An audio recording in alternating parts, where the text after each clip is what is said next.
Acho que o áudio não está funcionando aqui. O pessoal não consegue me responder? Professor?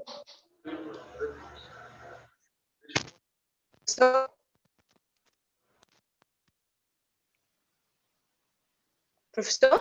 Não está Eu não ouvindo. estou ouvindo o senhor. Eu estou ouvindo ela, mas ela não me ouve. Mas eu vou, porque está segurando isso daqui, não tem condição, é melhor trocar o microfone. Pois é, mas não tem condição.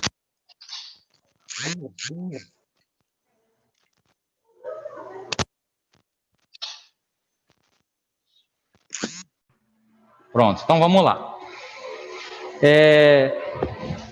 Nós vamos dar continuidade, bom dia primeiro a todos, nós vamos dar continuidade à nossa parte da disciplina que é da microbiologia. Nós terminamos nas últimas aulas a parte de virologia dos vírus, né? Onde nós vimos morfologia, onde nós vimos suas estruturas, onde nós vimos a reprodução viral, como é que acontece, nós vimos patogênese. Então, nessa mesma metodologia, a gente vai seguir agora para as bactérias, para conhecer esses micro-organismos, sempre trazendo para dentro da nossa área enfermagem. Assim que te pintar uma oportunidade, eu trago esse assunto para dentro da nossa área, tá bom? Então, nós vamos conversar também agora sobre as bactérias e esses micro-organismos, assim como os vírus também, eles têm um histórico de descobertas, né? Como eu tenho falado para vocês, como nós falamos lá nos vírus, nós vimos que eles tinham uma história de descoberta, assim como as bactérias têm. Lembram dos agentes filtráveis que a gente falava lá na virologia? As bactérias também elas foram descobertas aos poucos, né? Tenho falado para vocês que a ciência é um tijolo de cada vez, o desenvolvimento científico ele acontece dessa forma, e para as bactérias não foi diferente. Ela começa lá no século XVI, onde o Anthony, por exemplo, que ele não era um pesquisador especificamente, ele era um vendedor de tecidos, mas tinha o hobby de colecionar lentes. Então, o hobby dele era colecionar lentes. Então, por exemplo, no momento de folga dele, por exemplo, tirava, inclusive, detritos alimentares dos dentes e ficava, assim, como hobby, observando aquelas estruturas. E tanto que tem trabalhos dele, desenhos, por exemplo, que mostram perfeitamente as estruturas das células musculares, que era a carne que ele tirava do dente para observar. É um dos primeiros desenhos e informações que tem em relação a isso. Então, era curiosidade, ele era um curioso. No decorrer do tempo, ele começa a observar outros materiais. Então, por exemplo, gotas de água de um pântano. E aí ele observa que nesses materiais tem alguma coisa se movimentando. Que, como ele não era um cientista, não tinha um conhecimento específico, ele determinou ali como animáculos.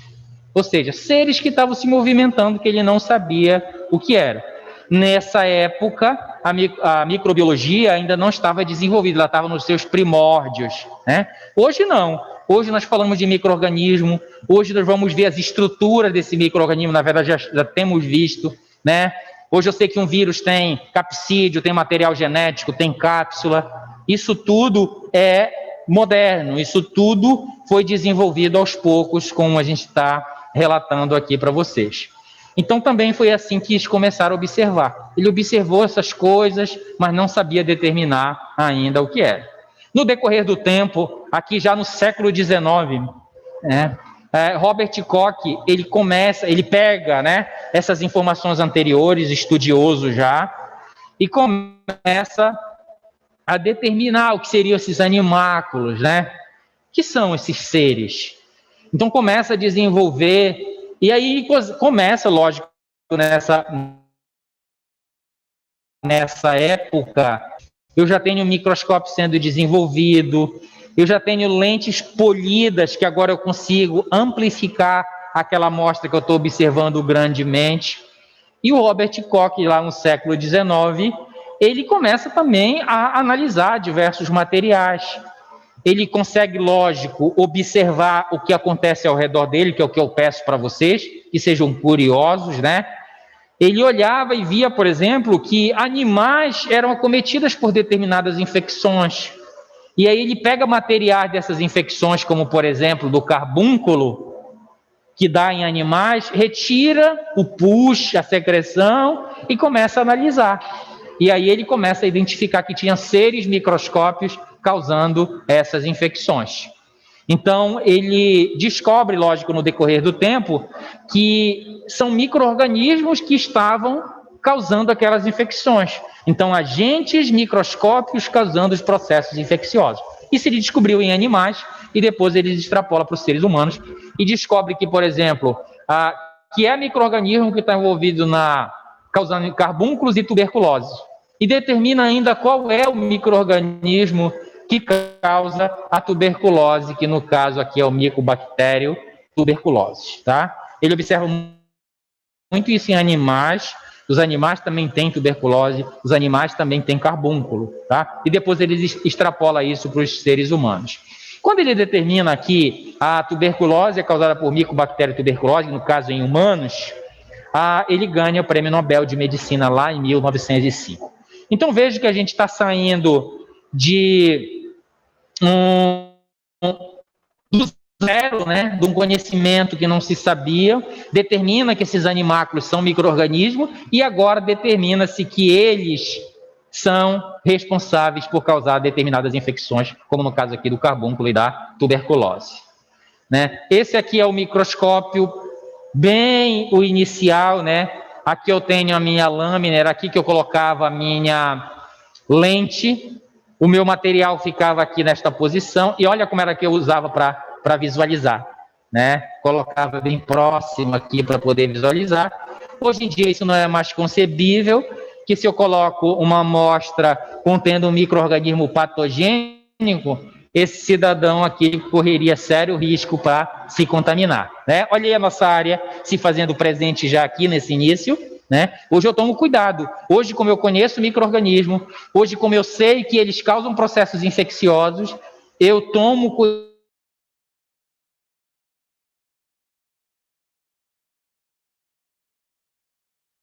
cuidado para me proteger de um micro-organismo agora, né? Que é o vírus que está aí causando a pandemia.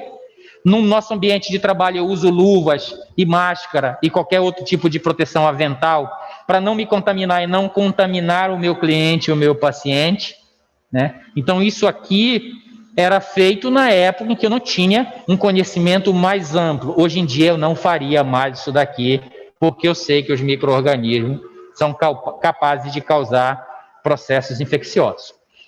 Lá em 1860... Então vejo que nós ainda nem temos a microbiologia, nós estamos começando a engatinhar, a observar esses animáculos, a determinar que são micro-organismos, a determinar que eles causam processos infecciosos.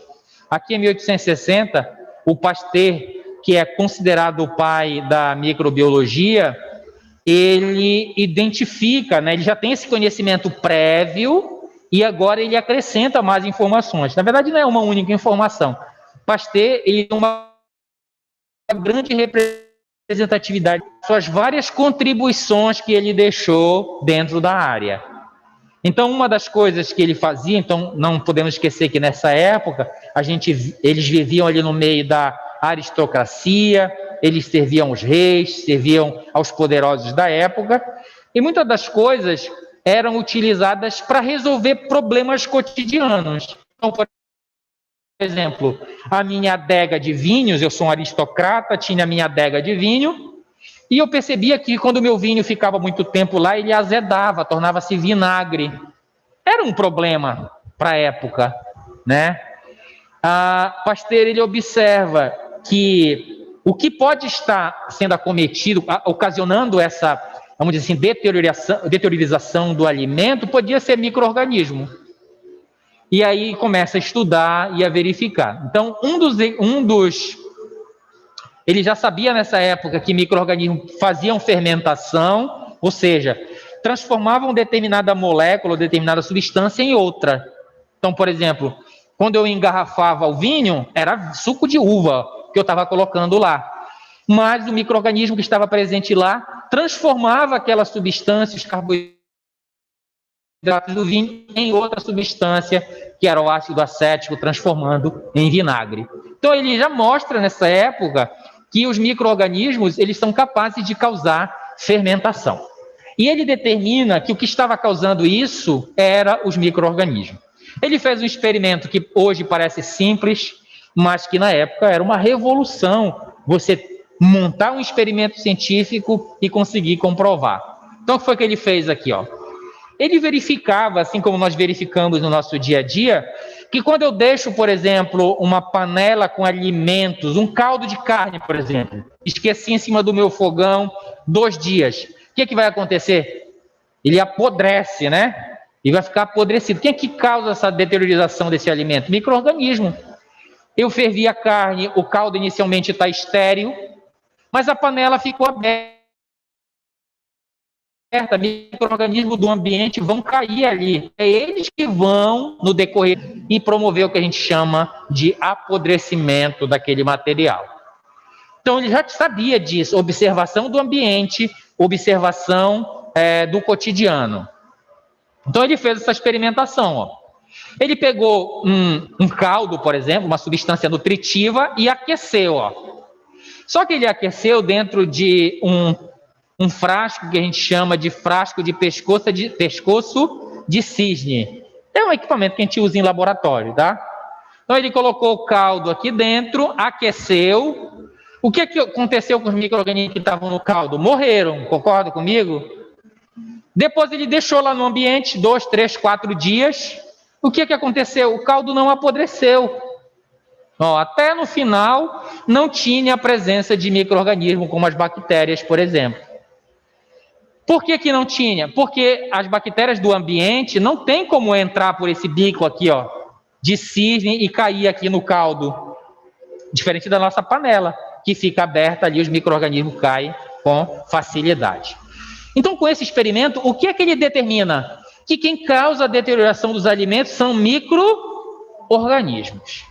Ele faz um segundo experimento, veja, porque eu preciso me amparar de todas as formas para provar realmente.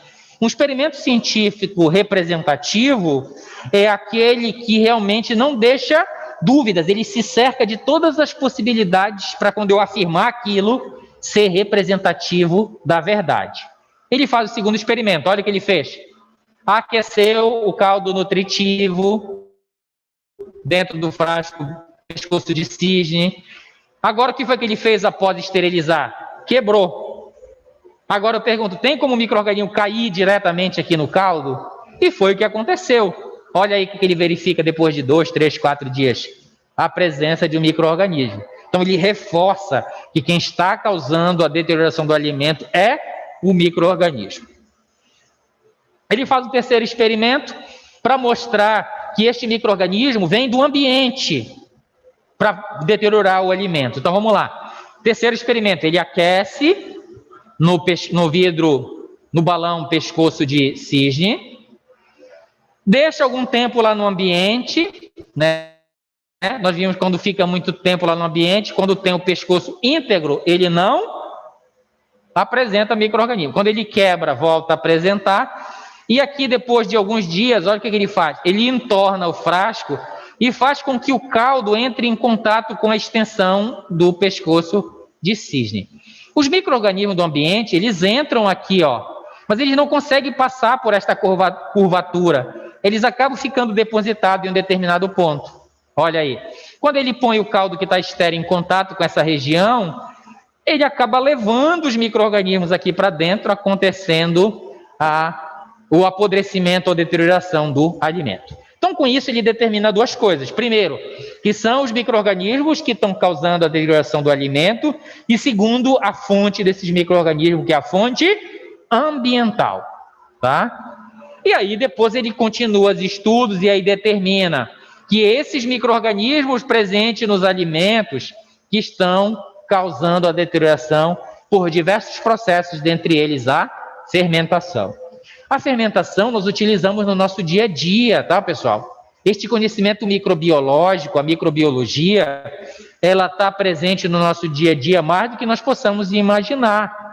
Eu quero fazer um bolo. Eu uso o processo de fermentação lá, eu coloco o meu fermento biológico, que nada mais é do que um micro-organismo, que é um fungo. Se alguém já fez um bolo, ou já viu alguém fazendo, como é que a gente faz? Eu misturo os ingredientes, amasso ali, né? Misturo. Depois eu coloco o fermento biológico, que é um fungo que eu coloco lá. E eu deixo descansando, não é isso que faz? 1 hora, eu deixo lá. E o micro-organismo ele vai pegar o carboidrato da massa, fermentar pelo processo de fermentação, vai utilizar esse carboidrato e produzir substratos como o gás, por exemplo. É o gás advindo do processo fermentativo que promove o crescimento da minha massa. Então, aquele pão fofinho que você come todo dia, ele advém de quem? De um processo fermentativo promovido por um micro-organismo. Então, eu utilizo até hoje... Gente, vamos desligar o microfone, por favor, que está dando interferência aqui. Então, esse processo de microbiológico, nós utilizamos até hoje no nosso dia a dia. Outro processo que a gente utiliza, que é um conhecimento microbiológico, é o processo de pasteurização. O nosso leite lá de caixinha longa-vida que a gente compra é um leite pasteurizado. Quem desenvolveu? Olha, vem daí do Pasteur, foi ele que desenvolveu esse processo. E ele desenvolve a partir de um conhecimento microbiológico. Ele sabe que micro-organismos, sendo submetidos a uma variação de temperatura brusca, elas morrem. Então, a pasteurização nada mais é do que eu pegar o meu leite, que tem micro-organismo, tá? Você vai coletar o leite lá da teta da vaca, a pele da vaca, vem micro-organismo ali dentro do leite. eu pego esse leite que contém micro-organismos, submeto a variação de temperatura brusca, eu aumento a temperatura e imediatamente eu baixo essa temperatura imediatamente. Essa variação de temperatura para mais e para menos bruscamente leva à morte do micro-organismo que está valando. Vamos dizer assim, uma esterilização. A gente chama isso de pasteurização. Nós utilizamos no nosso dia a dia. No supermercado, nós vamos lá, leite pasteurizado. Ele advém desta informação aqui, desta metodologia, desta técnica desenvolvida por Pasteur. Mas por que ele desenvolve? Porque ele tem conhecimento do micro-organismo. Ele sabe e ele utiliza essa metodologia para pasteurizar os alimentos. Então, Pasteur conhecedor de que são micro-organismos, que eles podem causar processos infecciosos, que eles podem causar deterioração dos alimentos, ele agora já sabe, né? Ele já tem conhecimento que pode causar infecções. E aí ele começa agora a parte para os seres humanos, né? E ele consegue determinar, ele faz a descoberta do agente da infecção puerperal. Gente, esse negócio fica aqui na frente, eu não sei como tirar, infelizmente.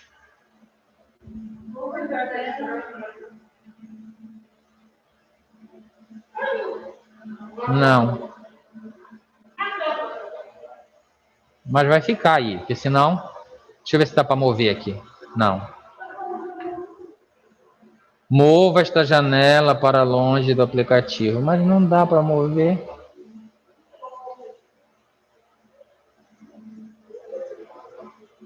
Só um minutinho, pessoal. Só ver se eu consigo ajeitar isso daqui.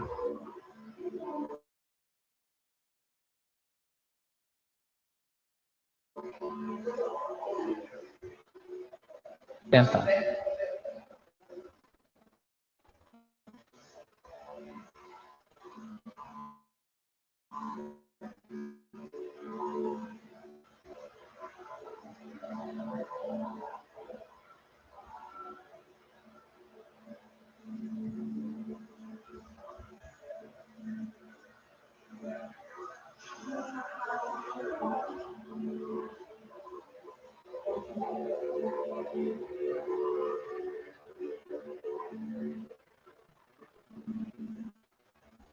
Ok, vamos lá continuar. Opa, saiu, não saiu?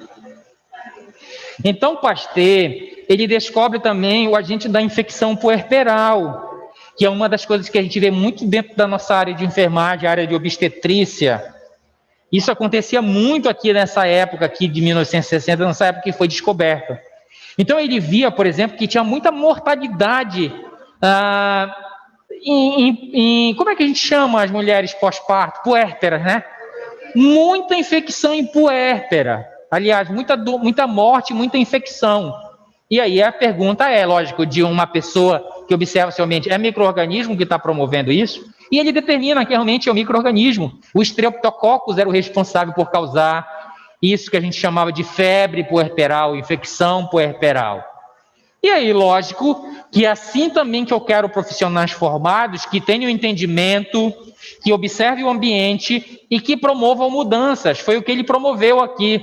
Então, primeiro ele observa que as mulheres morriam muito, as puérperas morriam muito de infecção. Depois, ele determina qual é o micro-organismo, determina que é o micro-organismo e que é o Streptococcus que causa, e depois ele faz uma intervenção. Então, ele observava que os profissionais da saúde faziam um parto aqui, às vezes sem luva, sem nada, e já depois iam para o segundo parto. E ele viu que aí era a via de transmissão. E aí o que ele propõe? Propõe o uso de luvas, propõe a lavagem das mãos, propõe que a equipe que faz este parto não faça esse daqui, logo em seguida. E essas ações que foram feitas promoveu uma mudança brusca, uma queda brusca no número de casos de infecção puerperal. Então, o conhecimento hoje nós já temos. A prática promovida e criada nessa época é o que nós utilizamos hoje. Equipamentos de proteção individual. Nós já sabemos que as mães, as puérperas, elas têm essa propensão a desenvolver esta infecção, já que um parto é um processo invasivo, né? que ocorre lesões, que fica uma porta aberta ali para que ocorra a infecção. Então veja, hoje esse conhecimento a gente já faz assim de olhos fechados, mas ele veio de alguém que observou, que identificou e que fez a intervenção de forma adequada e a qual nós utilizamos até o dia de hoje.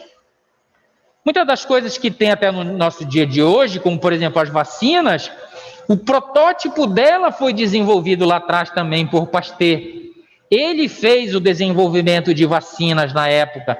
Só que, como eu falei para vocês, muitas das vezes trabalhava com animais. Então ele observava, por exemplo, que aves tinham diarreia, cólera das aves que a gente chama. É semelhante ao cólera dos seres humanos. Dava diarreia nas aves e ele observava aquilo. E aí a antena dele já está ligada, né? Será que é um micro-organismo que está promovendo isso? Então ele determina, então ele pega esses micro-organismos, pega essas fezes, sabendo agora que tem micro-organismo, pega, inocula em outras aves e vê que elas desenvolvem a doença, o cólera das aves, e aí ele determina que é um micro-organismo que está promovendo isso. Depois ele pega, atenua. Nós falamos em imunologia quando falamos de vacina, lembra dos tipos de vacina? Eu tenho de micro-organismo vivo, de micro-organismo morto, de micro-organismos atenuados, eu tenho vacinas acelulares, isso é o que nós temos hoje. Na época, ele atenuava. Então, ele pegava esses agentes das fezes e aquecia, vamos dizer assim. Então, elas perdiam ali a sua virulência, a sua capacidade infectiva, e aí ele pegava esses micro-organismos atenuados e inseria em outras aves. E viam que elas não desenvolviam mais a doença.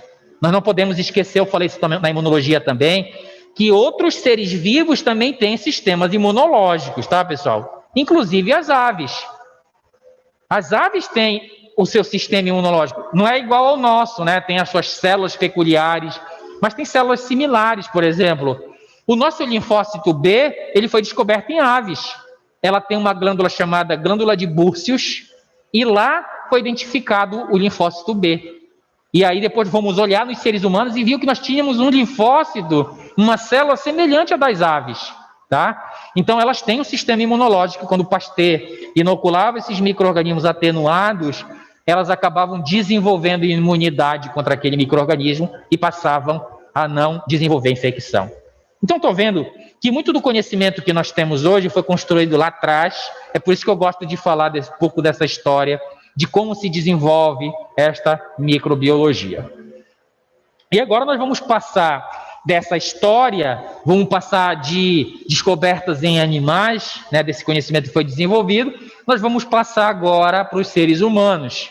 Já que nós estamos falando de micro-organismos, as bactérias que nós vamos falar, elas são consideradas organismos ubíquos. O que são organismos ubíquos? São micro-organismos encontrados em diversos locais. Então, eles são encontrados no ar, eles são encontrados na água, no solo, em ambientes inóspitos. Então, tem um micro-organismo vivendo em fossas termais, por exemplo, que a temperatura é muito elevada, eles conseguem sobreviver lá. E eles vivem em outros seres vivos. Então, eles vivem nos nossos corpos, as bactérias, os vírus, os fungos. Nós já falamos isso na imunologia, e eu falei para vocês que eles vivem na superfície da nossa pele e vivem na superfície das nossas mucosas, né, do interior do nosso corpo, na nossa mucosa. Então, por isso que eu digo que ele vive em seres vivos, como nós, seres humanos. Eles desempenham um papel essencial na manutenção da vida e equilíbrio do ecossistema. Então, nós vamos falar de micro-organismos de patogênese bacteriana aqui, mas nós vamos ver que nem todos são patogênicos. Uma grande maioria desses micro-organismos, eles são benéficos. Ele tem uma porcentagem que são agentes patogênicos. Não são menos importantes, porque tem toda essa representatividade na casuística dos processos infecciosos que nós vamos trabalhar no nosso dia a dia. Então, por que eles são importantes? São decompositores, né? Quando a gente estudou lá pela 4ª série, ensino fundamental, médio, sei lá, a gente viu quem eram os decompositores, fungos, bactérias. Então, são organismos responsáveis por degradar determinadas substâncias, principalmente substâncias orgânicas. São usadas na agricultura como importantes fixadores de nitrogênio. A gente vê principalmente em leguminosas, feijão, ervilha. Quando a gente retira, a raiz dessa planta é cheia de nódulos. Esses nódulos são micro-organismos, principalmente micro-organismos fúngicos, que vivem lá em associação com essa planta e eles causam... A planta oferece nutrientes para ele sobreviver, em contrapartida eles fixam nitrogênio, que é importante para a sobrevivência da planta. Então são importantes fixadores de nitrogênio. Eles também sintetizam nutrientes para nós seres humanos que não conseguimos produzir. Então os micro-organismos do nosso gastrointestinal, como a família Enterobacteriaceae, Escherichia coli, por exemplo, lá no gastrointestinal, ela produzem vitaminas como a vitamina K e D. São vitaminas que nós, seres humanos, não somos capazes de sintetizar e esses micro-organismos que vivem como microbiota no intestino produzem e a gente absorve essas vitaminas. Outro papel importante dos micro-organismos vivendo nos nossos corpos, eles fazem competição com patógenos. Eu já cheguei a comentar algumas vezes com vocês, micro-organismo que vive na nossa pele ou na nossa mucosa, muitas das vezes ele impede a entrada de agentes patogênicos que iriam causar infecção. Então, isso é que eu digo aqui, competição com patógeno. As mulheres vão entender isso que eu vou falar para vocês. As mulheres que têm infecções vaginais, como vaginites, vaginoses, por exemplo, sabem que a microbiota é importante para esse micro-organismo não se estabelecer. Então, você vai no ginecologista, ele fala para vocês, olha, não façam a higienização excessiva da região vaginal. É ou não é verdade isso? Por quê? Porque a higienização, a ducha íntima, ela retira a microbiota de lá. Microbiota que já vive lá. E isso permite agora, se o micro-organismo patogênico tiver acesso, que ele entra e se estabeleça nesse local. Demonstrando assim que a competição com a microbiota estabelecida nesse local é importante para barrar a entrada desse micro-organismo, tá? Então também ele é importante nessa questão aí de evitar processos infecciosos. É toda vez que isso vai acontecer? Não. Não esqueça que nós temos uma variação na quantidade dessa microbiota e esse momento pode ser a oportunidade para o patógeno se estabelecer. Os micro-organismos estão envolvidos também na produção de alimentos, queijos, bebidas, cerveja, vinho. Acabamos de falar do Pasteur e vimos que era ele o micro-organismo que estava responsável pela fermentação. Então, a gente utiliza agora esse conhecimento para produzir alimentos, iogurtes, queijos, bebidas, tá? A gente utiliza os micro-organismos para a produção de fármacos. Então, por exemplo, a insulina que os diabéticos utilizam, ele é feito através da biologia molecular, através da engenharia genética. Eu pego um gene humano e insiro no material genético do micro-organismo, como uma bactéria ou um fungo, por exemplo. E essa bactéria agora, ao se replicar, ela vai produzir a insulina, que é produzida pelo gene humano que eu acabei de colocar lá, tá? Então isso aqui tudo é para demonstrar para vocês a importância desses micro-organismos que nós estamos começando a trabalhar agora. Essa imagem mostra o local que esse micro-organismo está distribuído no nosso corpo. Nós não podemos esquecer que eles vivem em superfície de mucosa, superfície da pele. Eles não vivem em órgão profundo. O nosso sistema nervoso central é estéril, não tem micro-organismo. A nossa corrente sanguínea é estéril. O útero é estéril. Tecidos mais profundos, coração, por exemplo, eles são estéreis. Músculo, ele tem uma quantidade mínima de micro-organismo, tá? Então aí demonstra que eles vivem em superfície e vivem em mucosa, superfície de mucosa. E onde é que eles vivem? Boca. Temos ou não temos micro-organismo na boca? Abundância. Nós escovamos os nossos dentes várias vezes no correr do dia para diminuir esses micro-organismos que vivem lá na nossa boca.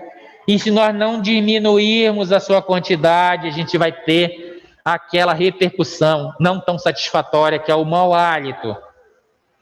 Então ele vive na boca, ele vive no esôfago, ele vive na pele, ele vive na nossa mucosa gastrointestinal, ele vive no intestino grosso, ele vive na região anal, ele vive na região genital. Então, ele é distribuído grandemente em diversas regiões. A quantidade deles, cada ponto desse, eu tenho uma determinada quantidade. Olha aí na pele, vive cerca de 48 espécies de micro-organismos. Na minha boca, cerca de 56 grupos de micro-organismos. No esôfago, 43. No estômago, 25. Vocês veem que o estômago, ele tem uma menor quantidade, né? Por quê? Porque o estômago é ácido, não é um ambiente propício para o micro-organismo se desenvolver lá. Agora olha no intestino. 195 grupos, espécies de micro-organismos vivem lá. Por quê? Lá é um ambiente propício para ele se desenvolver. Tem muito nutriente, tem espaço, tem condições adequadas para ele sobreviver. Na região vaginal, cerca de 5 grupos de espécies de micro-organismos vivendo. Então, eles são muito abundantes nesses locais, tá? A maioria deles são microbiota normal, não são agentes patogênicos, mas eu tenho micro-organismos oportunistas.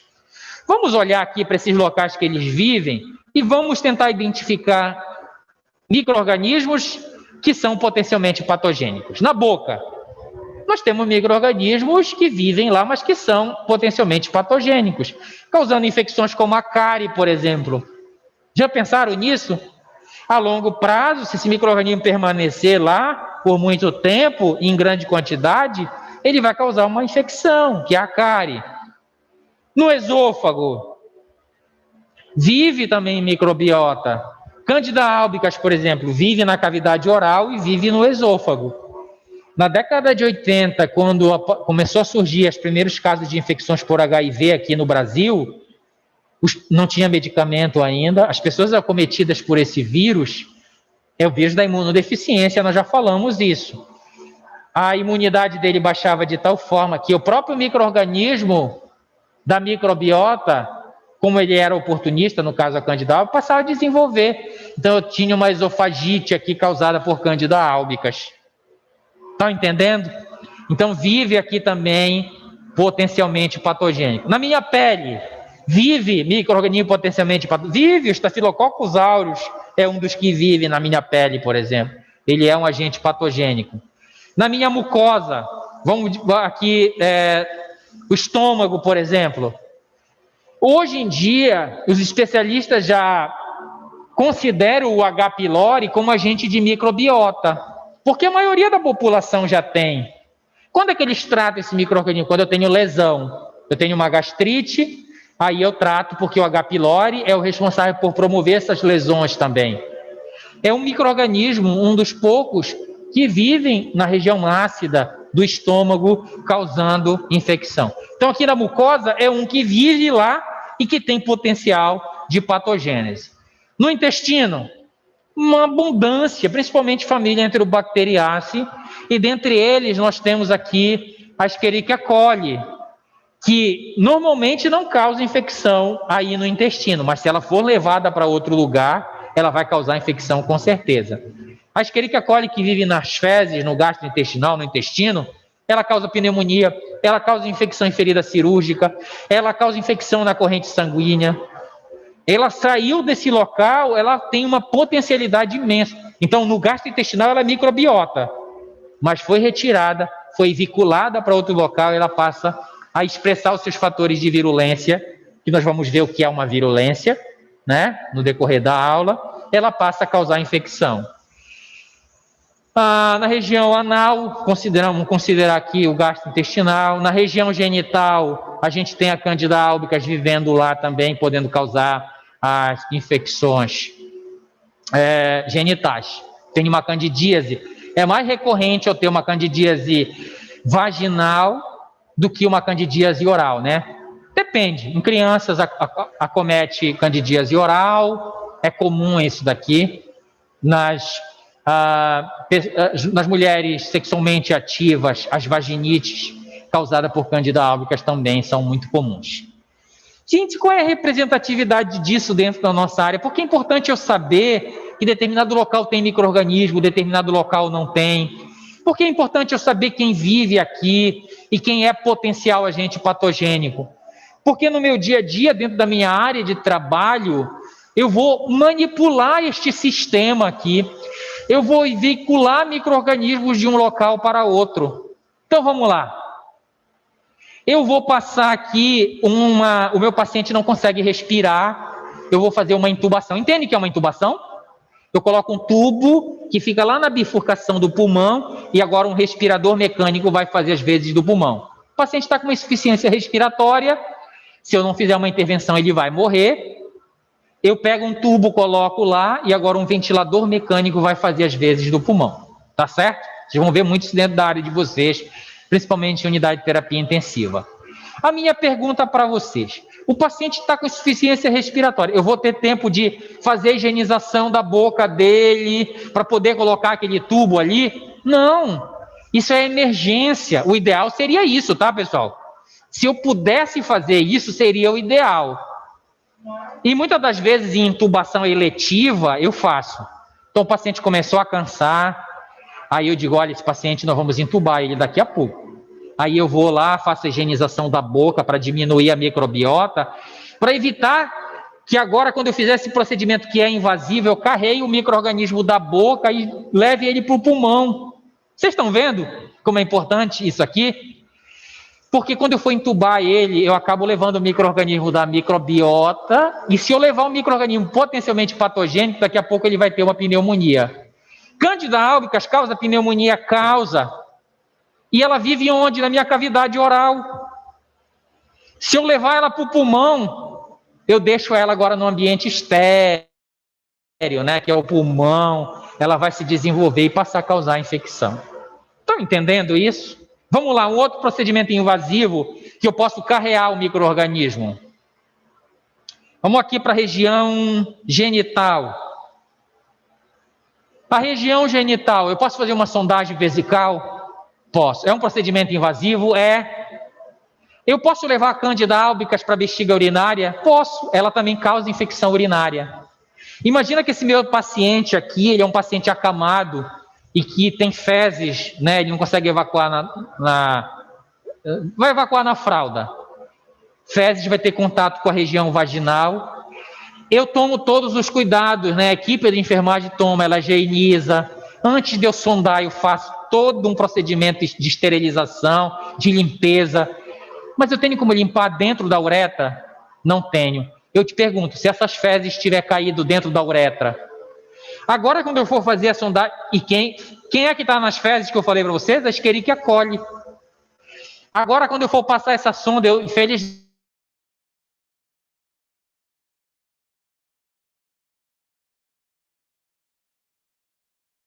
infelizmente, eu não tenho como, quando eu for fazer lá, ela vai ter um ambiente propício, vai se desenvolver e vai causar a infecção.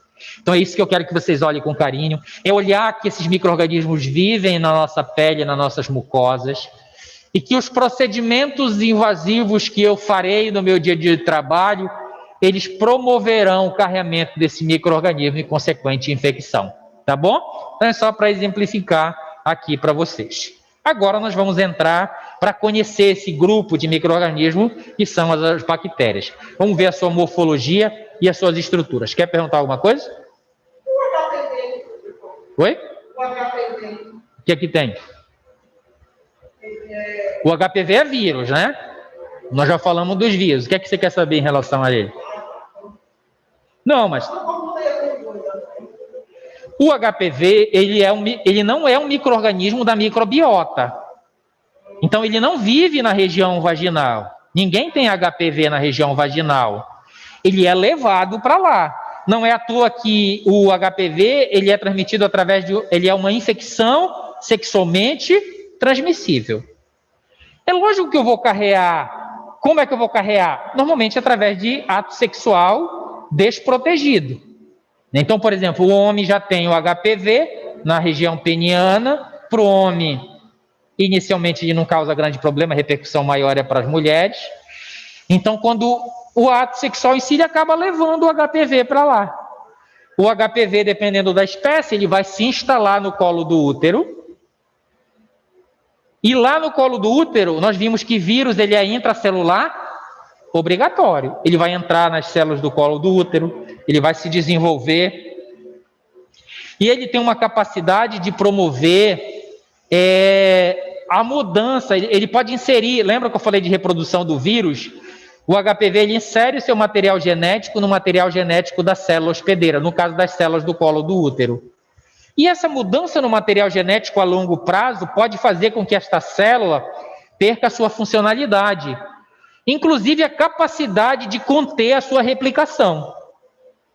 É por isso que eu posso desenvolver um câncer de colo do útero por causa do HPV. Então, a longo prazo, esta infecção desta célula pelo vírus vai promover mudanças tal nela que ela pode perder o seu controle replicativo. E aí eu vou ter um tumor, eu vou ter um câncer.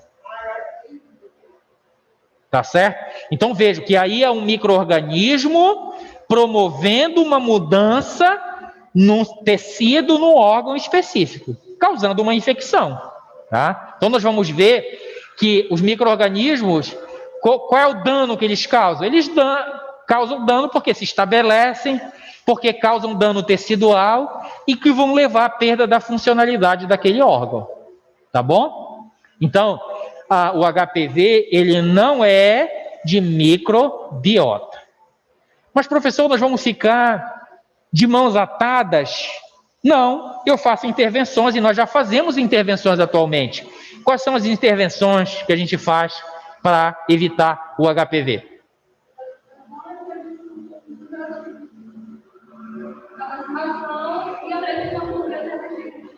Eu posso fazer sexo protegido, é uma das formas, uso de preservativo. Lógico, vocês vão recomendar isso. Já pensou se trabalharem no saúde da família, no posto de saúde, que vocês precisam orientar, fazer palestras? É isso que vocês vão indicar. A vacina, que ela falou. Então, nós temos vacina. Aí, vamos lá, aproveitar que surgiu essa ideia aqui. Qual é a idade que eu vacino? Qual é a faixa etária dos indivíduos? 9 e 12 anos. Lembra que eu estou vacinando antes delas iniciarem as suas atividades sexuais. Então, quando eu vacino, significa que ela já tem uma imunidade, né? Então, se iniciar, hoje em dia, as relações sexuais estão iniciando cada vez mais precocemente. Então, por isso, olha só, eu estou olhando para o meu ambiente, eu estou vendo o que está acontecendo com a sociedade. Se eu sei que as pessoas estão tendo relações sexuais mais precocemente, vejam, eles baixaram grandemente o alvo da população para vacinar. Qual é a idade? 9 a 12. E aí, quando essas crianças iniciou com 15, iniciou com 20, não interessa individual de cada um, iniciou, ele já tem uma imunidade. Quando ele entrar em contato com esse vírus, ele já tem uma resposta imune e evita com que ele se estabeleça. E aí o meu número de infecções, o meu número de câncer do colo do útero promovido por HPV vai diminuir drasticamente, tá? Gente, eu tenho falado para vocês, o conhecimento, ele é extremamente libertador. Que quando você não tem conhecimento, você cria preconceitos, você luta contra uma coisa que você nem sabe por que está lutando. Então, eu ouvi, muitas vezes, quando baixaram a idade dessa população alvo para o HPV, que isto seria um incentivo para que as pessoas tivessem relações sexuais previamente. Gente, não é isso. Eu fiz isso porque eu estou observando na sociedade que as relações sexuais estão acontecendo precocemente. E eu não posso dizer para a pessoa não faça, não inicie a sua vida sexual precocemente. É lógico que eu faço campanha, eu trabalho em cima disso. Mas a população, é uma observação que eu estou fazendo. E eu, como, por exemplo, Ministério da Saúde, eu como da área de saúde, eu vou fazer essa intervenção, tá? Então não é um incentivo, gente. Eu dar um preservativo não é dizer, toma, faça sexo, não. Se você for fazer, se previna. A decisão é sua. Estão entendendo a representatividade de tudo isso que a gente está conversando? Então vamos lá, para a morfologia, já que está falando de bactérias, as bactérias ela tem duas morfologias básicas, os cocos e os bacilos. As bactérias cocos, na forma de cocos, elas são células arredondadas, como a gente pode ver. Elas são pequenas, tá, pessoal? Diminutas, muito, muito pequenas. Os cocos apresentam-se na forma oval ou esférica, como a gente vê aqui. E elas se agrupam também, né? No microscópio, quando eu olho, eu vejo elas agrupadas. Eu vejo elas agrupadas de 2 em 2, aí eu tenho diplococos. De 4 em 4 eu tenho as tétrades. De 8 em 8 eu tenho as sarcinas. Como se fosse em cadeia, que a gente se agrupam como um cacho de uva, eu tenho que a gente estafilococos. Esse agrupamento, ele não é um agrupamento aleatório, ele é um agrupamento que vem da forma como esta bactéria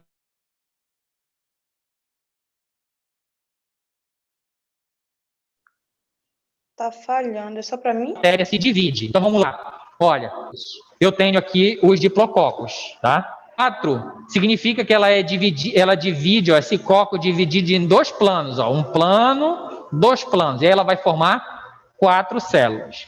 8 células são mais planos que ela se divide. Os streptococos, ó, são um único plano, mas sucessivos.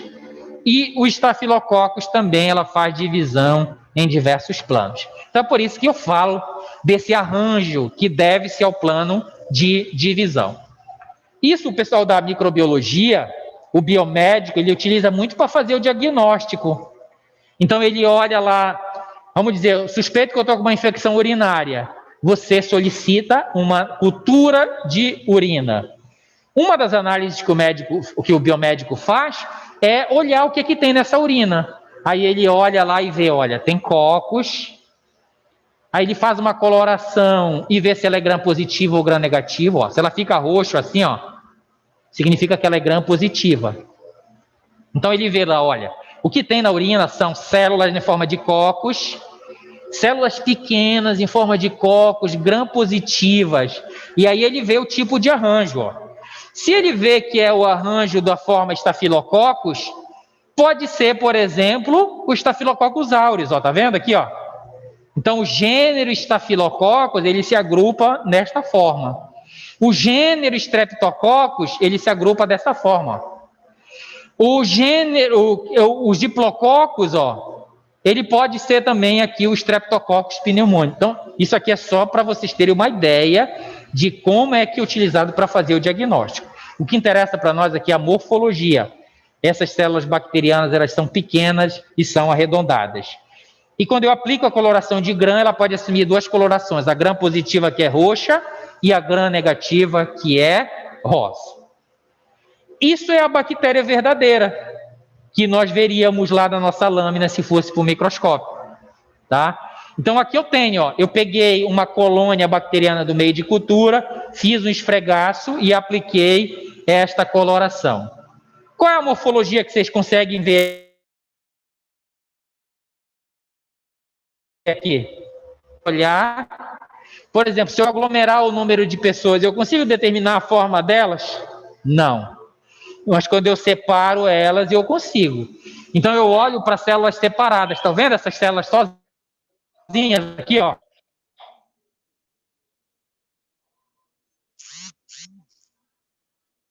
Sozinhas aqui, ó. Não só tenho células sozinhas. Mas por que eu sei que é pequena? Porque o meu microscópio aqui eu utilizei a objetiva de 100 vezes. Eu estou dando 1000 vezes para eu poder enxergar isso daqui, tá? Aí eu vou ali, elas são arredondadas, tá vendo, ó? Então eu digo que elas são cocos. São gram positivas ou gram negativas aqui? Lembra que o roxo é gram positiva e o vermelhinho ou rosa gram negativo. Qual é a cor que vocês estão vendo aqui? Roxo. Roxo, então significa que ela é gram positiva. Então eu já chego à primeira conclusão aqui, ó. Elas são cocos gram positivos. Vamos ver o arranjo delas? Vou botar aqui só para vocês olharem o arranjo, tá vendo? Eu tenho de 2 em 2, de 4 em 4, de 8 em 8, em cadeia, e eu tenho a forma como se fosse um cacho de uva. Vamos olhar aqui? A forma dela é aquela forma que está mais representativa, que tem maior quantidade. Então vamos lá. Olha um diplococos bem aqui, estão vendo? Estão se agrupando de 2 em 2. Mas é o único diplococos que eu tenho aqui, tá vendo? A maioria que eu tenho é este arranjo aqui, olha. Tá vendo, ó? Eu pego um grupo aqui, olha outro grupo aqui, olha esse grupão aqui, ó. Vocês acham que este agrupamento se parece com qual desses aqui? Com cacho de uva, né? Que é o grupo dos estafilococos. Então é assim que se chega ao diagnóstico. Ah, o que que tem lá na urina? Olha, o que tem na urina é um coco gram positivo, é uma bactéria que é coco gram positivo e que se agrupa em cachos de uva, por isso ela faz parte do gênero Staphylococcus.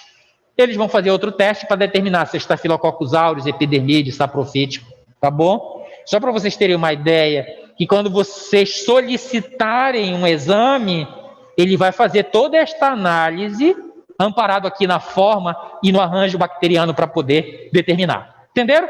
Não é tão complicado se eu conhecer o micro-organismo. Se eu saber que são cocos, que são bacilos, eles assumem a coloração roxa ou vermelha, gram positivo e gram negativo, e que eles podem se agrupar, tá? A segunda forma é os bacilos. Os bacilos, você vê que a morfologia dele é totalmente diferente da dos cocos. Concorda comigo? Eles são como se fosse assim, a gente pudesse pegar uma coisa assim visível, macroscópica, eles são como um grão de arroz. É um bacilo, um bastãozinho, né? Então ele apresenta-se na forma cilíndrica ou de bastão. Professor, eles se agrupam? Sim, mas para os bacilos aqui não é tão importante, a não ser para alguns grupos que possuem um arranjo diferenciado. Então, por exemplo, tem alguns bacilos que eles se agrupam como se fosse um trilho de trem, um atrás do outro. Seria aqui um streptobacillus, por exemplo. Ó, como se fosse um trilho de trem, um atrás do outro. Ó. E às vezes, para fazer a identificação, tem alguns micro-organismos que são peculiares esse arranjo. Então, eles têm, pode se agrupar de 12 em 12, aí eu tenho diplobacilo, pode se agrupar em cadeia, aí eu tenho streptobacilo, tá? É a mesma nomenclatura que a gente utiliza lá para os cocos. Nós temos, como eu falei para vocês no início da aula, cocos patogênicos e cocos não patogênicos. Eu tenho bacilos patogênicos e bacilos não patogênicos. Eu vou começar a exemplificar para vocês. Então, por exemplo, aqui, esses cocos que eu dei aqui como exemplo para vocês, eles são bactérias na forma de cocos patogênicos. Olha lá, o Streptococcus pneumoniae, ele é uma bactéria patogênica em forma de cocos. O Staphylococcus epidermidis também, ele é microbiota, mas ele é potencialmente patogênico. A Sarcina ventriculi, o Streptococcus pyogenes, o Staphylococcus aureus. Todos esses aqui são exemplos de bactérias na forma de cocos e que são patogênicas. Os bacilos, a mesma coisa. Eu tenho também bacilos não patogênicos. Ah, professor, só está dando exemplo de micro-organismos patogênicos e não patogênicos. Então, eu tenho na região vaginal o meu lactobacillus. Ele não é patogênico. As mulheres, próximo da gravidez, elas desenvolvem uma multiplicação exacerbada de lactobacilos. Mas eles não causam infecção, pelo contrário. Sim, também. Só que esse aí não é o da região vaginal, tá? Lactobacillus é um gênero. E eu tenho dentro desse gênero várias espécies. Eu tenho o que vive na região vaginal, eu tenho o que vive no meio ambiente, e esses que eu utilizo para fermentar, para fazer iogurte, por exemplo, queijos, eles são uma espécie não patogênica. Interessante a pergunta dela, porque aí eu já mostro para vocês que eu tenho esses micro-organismos e que eu utilizo ele para produzir alimento, quando vivendo no meu próprio corpo, como lactobacillus, por exemplo. Não é aquele que tá no Região iogurte? vaginal tem. Eles crescem grandemente, mas esse que está no iogurte é o que ele é não patogênico, mas não é a mesma espécie.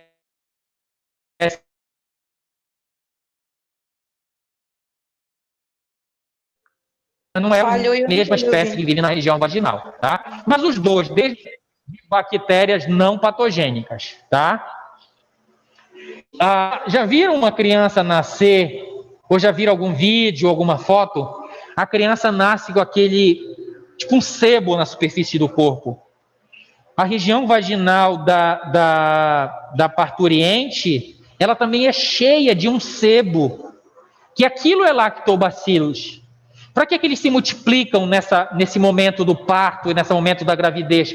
Para proteger da entrada de patógeno, como nós vimos aqui. A microbiota protege ou não protege contra a entrada de patógeno? Protege. Então, se aumenta essa microbiota, é mais dificultoso deste patógeno se estabelecer. Protege a criança que, ao passar pelo canal do parto, agora vai entrar em contato com o micro-organismo, mas patogênico ou não patogênico? Não patogênico, vai ser importante para ele desenvolver a imunidade, por exemplo, tá? Então, para exemplificar que eu tenho também micro-organismos bacterianos não patogênicos, para não dizer que é só patogênicos. O exemplo dos patogênicos, que é o que nós vamos trabalhar no nosso dia a dia, então, por exemplo, eu tenho o Bacillus anthracis, que é um bacilo, que se agrupa na forma de Streptobacillus, olha aqui, ó. Ele é um agente patogênico, usada, por exemplo, como arma biológica. Eu tenho a Salmonella typhi, que é uma bactéria que causa infecções gastrointestinais. Ela é um bacilo, olha, tá vendo aqui? Flagelado, olha o flagelo que ela tem aqui. Vamos já conversar sobre essas estruturas. Nós temos o Clostridium botulino, causando uma infecção chamada botulismo. Já ouviram falar? Ela é também um bacilo que produz esporos. Nós vamos entender também, quando falar de estrutura, o que são esses esporos. Ok? Esse é o teórico, esse é o desenho bonitinho, esse é o didático e esse é o real. E aí, qual é essa morfologia que eu estou vendo aqui? São os bacilos, né? Eu vou olhar novamente para as células isoladas. Vamos lá, olha aí, ó. Ele é arredondado aqui? Não, né? Olha como ele é, como se fosse um bastãozinho, como se fosse um grão de arroz. Tá vendo? Ó, eu vejo ele, olha esse separado, olha esse daqui também sozinho, tá? Qual é a coloração dele aqui? Ele é gram positivo ou gram negativo? Gram negativo. É rosa, significa gram negativo, isso, muito bem. A Fran está respondendo aqui, então é gram negativo, porque ele é rosa. Então, olha, já determinei a morfologia, ó. Forma e arranjo bacteriano. Qual é a forma? Bacilo, coloração gram negativo, porque ele assume a cor rosa. E qual é o arranjo dele? Nós vimos que para o bacilo não é mais tão importante, mas vamos ver aqui, olha. 2 em 2 significa que ele é um diplobacilo. Vamos ver se a gente encontra algum streptobacilo aqui. Olha aqui, eu tenho um streptobacilo aqui, tá vendo? Ó? São vários aqui, eu acho que eu tenho uns 3 pelo menos agrupados aqui. Aqui eu tenho também, ó, um streptobacillus. Então nós vimos que esse micro-organismo aqui, ele não tem um arranjo específico. Mas se eu for olhar aleatoriamente, eles têm mais diplobacilos, né? Olha, eu tenho um diplobacilo aqui, ó. 1, 2, 3, 4... 5, 6, eu tenho muito mais diplobacilos. Então, eu diria aqui que são bactérias na forma de bacilos, que são gram-negativos e que se agrupam de 2 em 2, por isso eu digo que eles são diplobacilos. Eu vou agora comparar as duas para vocês, né? Então, vamos lá. Ó, tá vendo como é diferente? Aqui são cocos gram-positivos que se agrupam em cachos de uva.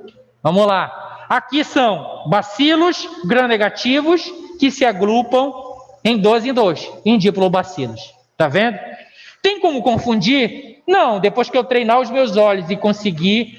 Então, lá na minha urina, que eu como biomédico, que você como enfermeiro solicitou para analisar microbiologicamente, o biomédico não vai ter dificuldade, porque ele conhece a morfologia bacteriana. Tá?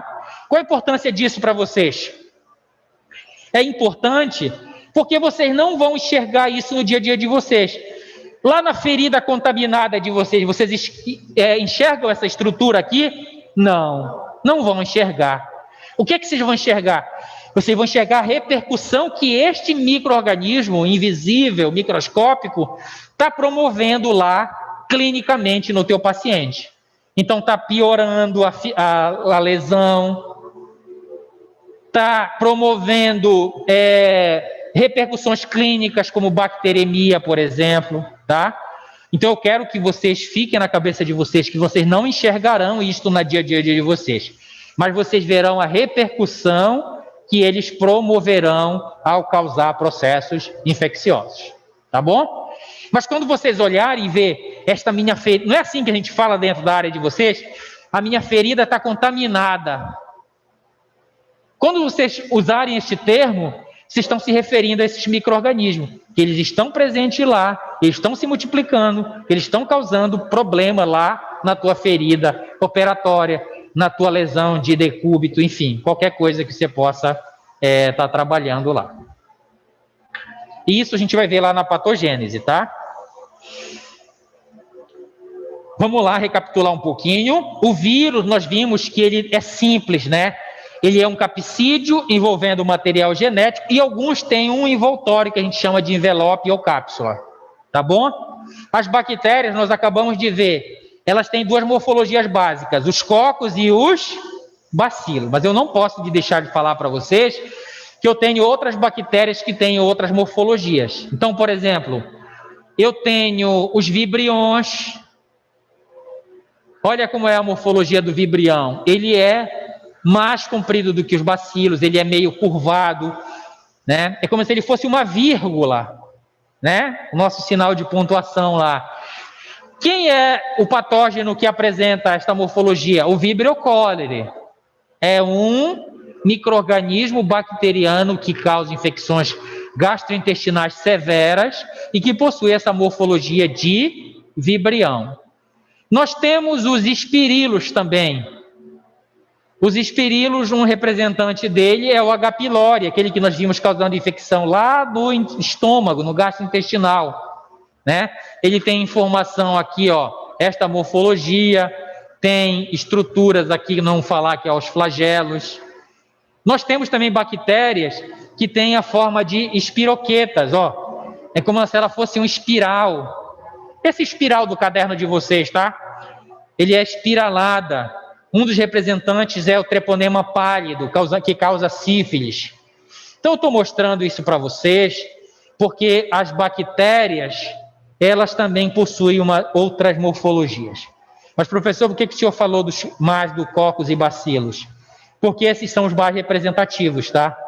No dia a dia de vocês, eu vou ver muito mais infecções sendo causadas por cocos e bacilos do que por esses outros micro-organismos aqui, tá? Eu pergunto para vocês, vocês já viram alguém com uma infecção por cólera, por exemplo? Mas de 10 em 10 anos eu tenho esses surtos de infecção, tá? Então não é presente no dia a dia de vocês, mas vez ou outra pode acontecer. Então eu tenho surtos, aqui em Belém nós já tivemos, há décadas atrás, já tivemos surtos de cólera. O Helicobacter pylori nós vimos que também não é uma infecção que eu vou ver, você está internado pela infecção por H. pylori. Vocês veem isso? Não. Mas vocês veem muitos pacientes internados por causa de uma infecção por bacilo gram-negativo, no caso Escherichia coli. Vocês veem muito paciente internado por causa de uma infecção de cocos gram-positivos como Staphylococcus aureus, tá bom? Mas é só para mostrar para vocês que isso existe, que vez ou outra vocês podem encontrar. As espiroquetas, treponema, a sífilis, por exemplo. A sífilis ela já não é tão incomum, tá, pessoal? A sífilis ela não é tão incomum, pelo contrário. Agora, nesse tempo, nessa época que nós estamos vivendo, houve um aumento exacerbado do número de pacientes acometidos por sífilis, tá? E esse micro-organismo voltaram multiresistentes, tá? Então tem que tomar cuidado também, só para mostrar para vocês que ela tem essas outros tipos de outras morfologias bacterianas. A nossa aula é até que horas? 11h50, né? Nós vamos começar aqui um pouquinho sobre as estruturas bacterianas. Agora nós já conhecemos as bactérias, pelo menos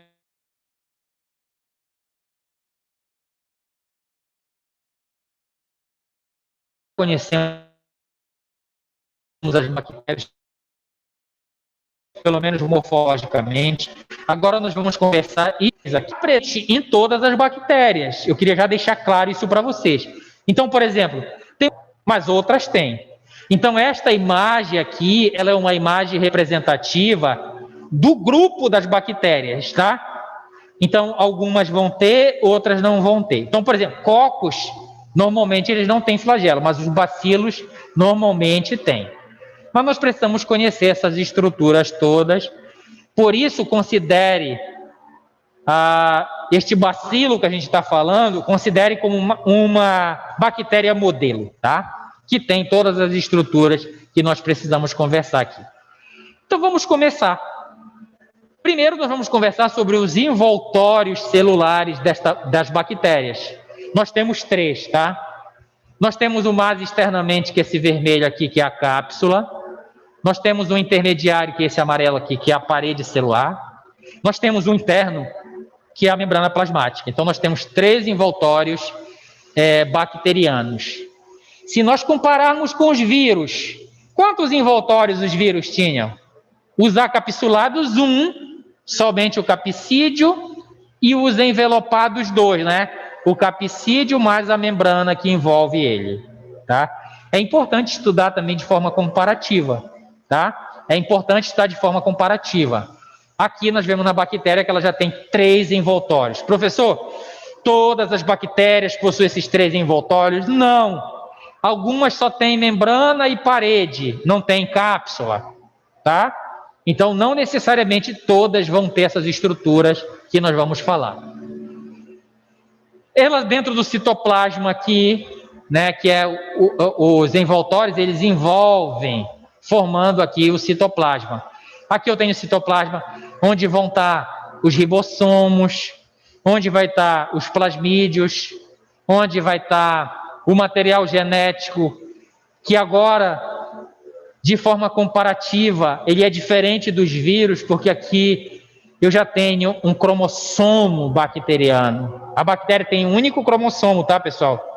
Mas se nós compararmos com os vírus não tinha cromossomo. Vírus tinha material genético, fragmentos, né? De DNA ou de RNA. Olha aí como a bactéria já é mais complexa. Então, por isso que eu preferi falar primeiro dos vírus, que são mais simples, e depois falar das bactérias e dos fungos, que são um pouco mais complexos. Então, ela já tem um material genético, olha aí, envolvido, enovelado aqui dentro deste cromossomo. Cada estrutura dessa, ela tem uma representatividade dentro do micro-organismo. Nós temos estruturas, concordam comigo, nós seres humanos? O nosso braço, ele tem uma funcionalidade imensa dentro do nosso dia a dia. Então, cada estrutura bacteriana dessa, ele vai ter uma funcionalidade aqui para este micro-organismo. E é isso que nós vamos falar agora. A cápsula, então vamos lá. De dentro, aliás, de fora para dentro. Vamos falar primeiro dos envoltórios. O primeiro envoltório, que é esse vermelho, é a cápsula. A cápsula, ela é formada de polissacarídeos.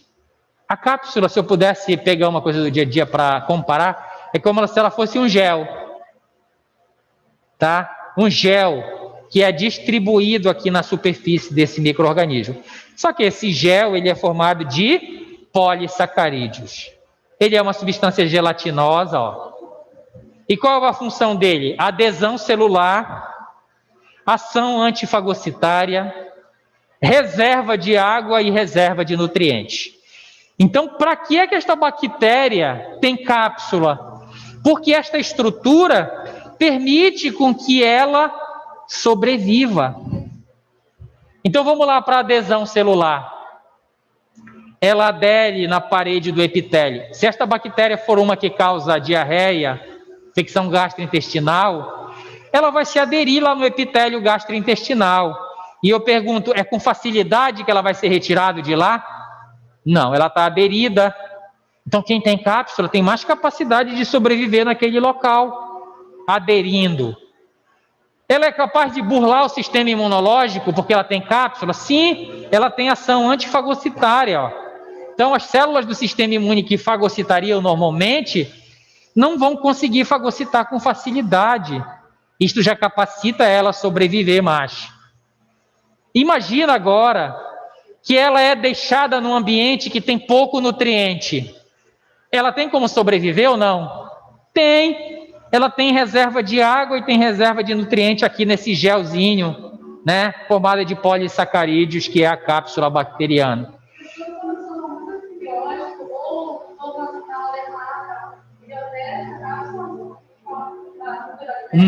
Não altera. Não altera porque a resistência, pessoal de casa, ela está perguntando aqui se esta cápsula está envolvida na resistência ou se o antimicrobiano destrói essa estrutura. Normalmente os antimicrobianos, eles são moléculas que impedem a síntese da parede, tá? E não da cápsula. Então é por isso que um micro-organismo encapsulado, ele é mais difícil de ser tratado. O antimicrobiano vai ter mais dificuldade de entrar nele, porque, veja, eu tenho um gel, e antimicrobiano ele só funciona se ele entrar na célula bacteriana, tá? E a sua pergunta me deu a ideia de que você pensa que o antimicrobiano age de fora para dentro. Não. Ele entra na célula e impede a síntese de uma dessas estruturas que a gente está falando aqui, tá? Então não é de fora para dentro, é de dentro para fora que ele age. Então, por exemplo, se eu tenho um gel, é mais fácil ou mais difícil do antimicrobiano entrar? Mais difícil. Então, a ação dele vai estar prejudicada, tá? Importante a sua pergunta. Aí eu pergunto para vocês, quem não tem cápsula, está mais ou menos protegido? Menos. Então, olha só, quem tem todas as estruturas é mais capacitado, tem um potencial patogênico, né? Vamos lá. Se eu não tenho cápsula e sou deixado num local onde não tem nutrientes, eu vou sobreviver ou eu vou morrer com facilidade? Eu não tenho cápsula. Vai morrer com facilidade, né? Vou morrer com facilidade, eu não tenho reserva. Tá? Então veja que essas estruturas que a gente começou a falar aqui, elas são importantíssimas para o micro-organismo sobreviver, tá? A próxima estrutura é a parede celular, essa amarelinha aqui, tá? Segundo envoltório. Essa todo mundo tem. Todas as bactérias têm parede, só que tem pequenas diferenças. Umas têm parede espessa, outras têm parede delgada. E ainda tem grupos de micro-organismos, de bactérias, que têm uma parede diferente, com outros constituintes, e eu vou já falar para vocês. Ó, a parede de que ela é formada? Nós vimos que a cápsula é de polissacarídeo, a parede ela é formada de peptidoglicano, que são o NAG e o NAN, que são polímeros que se juntam, vamos já entender isso. Eles se juntam formando a parede celular. As gram-positivas, ela tem uma parede espessa, olha, ela tem uma parede formada por cerca de 20 camadas. Então, é 90% de peptidoglicano é o constituinte da parede das gram-positivas. Das gram-negativas, só 10%. Aí eu pergunto, apesar das duas terem parede, mas tem diferença nessa parede? Uma parede é delgada e outra parede é espessa, né? A delgada aqui, ó, de 1 a 2 camadas. Nós temos algumas que são os bacilos ácido álcool resistentes, dentre eles está o Mycobacterium tuberculose. Ele tem uma parede um pouco diferente, tá, pessoal? Ela é mais fechada, as tramas são mais fechadas, ela tem substâncias como ácido micólico também, tá? Então é isso que eu queria chamar a atenção de vocês. Todas têm parede, mas cada uma tem as suas peculiaridades de parede. Umas espessas, outras mais finas, outras contendo ácido micólico e assim por diante, tá bom? Qual a função da parede? Rigidez e formato a célula, ó. Parede é rígida, né? Parede protege, mas no caso aqui da parede das bactérias, ela dá formato à célula e ela tem porosidade. Ela permite a entrada e ela permite a saída de determinadas coisas. Porque vocês já pensaram se essa bactéria fosse vedada totalmente? Não tinha como entrar nutrientes, não tinha como ela produzir substâncias que ela lança para fora. Tá bom? Então essa parede, apesar de ser rígida e dar formato à célula, ela possui uma certa elasticidade e porosidade, conferindo assim proteção osmótica. Mesmo que entre, substâncias aqui, esta célula não vai se romper com facilidade. O que seria a osmose? Aqui dentro desse citoplasma, eu tenho substâncias muito mais concentradas do que aqui fora da célula. Por exemplo, eu tenho água aqui fora dessa célula. A água poderia entrar aqui com facilidade, né? E poderia romper esta célula. Quem impede esse rompimento?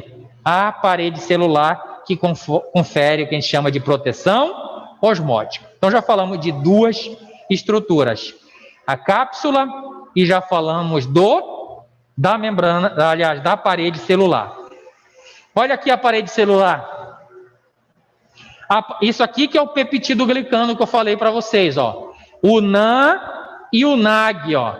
Eles se juntam, né? Eles se polimerizam, formando esta rede, esta parede aqui que a gente chama parede celular, formada de peptidoglicano. A parede das gram-positivas, olha como ela é espessa, essa região é chocolate, ó. Membrana celular, que é o próximo que a gente vai falar. Vamos voltar para cá, ó. Cápsula, parede, que é essa que a gente está falando. E aqui dentro é a membrana, ó. Tá aqui a membrana, ó. E aqui é a parede, tá? Eu pergunto, se eu olhar para essa imagem, eu diria que essa bactéria tem cápsula ou não tem? Não tem cápsula, né? Eu não estou vendo aquele gelzinho aqui, ó, acima da parede celular, tá? Eu tenho membrana e tenho parede. A membrana aqui, ó, e olha a espessura da parede da gram-positiva, ó. Ela tem a parede espessa. A gram-negativa, ela tem uma parede delgada e ela tem uma peculiaridade, a gram-negativa, ó. Além da parede ser delgada, tá vendo aqui? É 1 a 2 camadas de peptidoglicano. Ela ainda tem 2 membranas, ó, uma membrana externa e uma membrana interna. É como se fosse um misto. O pão seria as 2 membranas e o meu queijo aqui dentro seria a parede celular de peptidoglicano. Nessa hora é complicado em falar em misto, né? Que a fome bate. Tá certo? Então, só para mostrar essas peculiaridades desta estrutura, que tem diferença entre a gram-positiva e a gram-negativa, apesar das duas terem. O terceiro envoltório é a membrana. A membrana todas têm, né? Toda célula, todo ser vivo, toda célula, ela tem membrana.